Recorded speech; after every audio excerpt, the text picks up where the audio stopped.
سیټه شپیره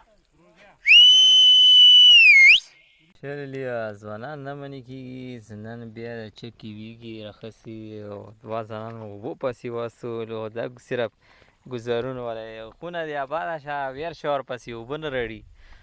پیره زر کوه، خونه دې آباده شه، اوبه راورسوئ. کمانډو مین اخر کار راورسېد. ښه بس کره جوړ کړه که نیمونه پاتې ده کیسه. للیه مازدیګری دی او په تیره تیره باسي زه ته نن بیا ویږي چیکي سوټي موټي ته په ښه للیه دا یې فاینل ریزلټ دی.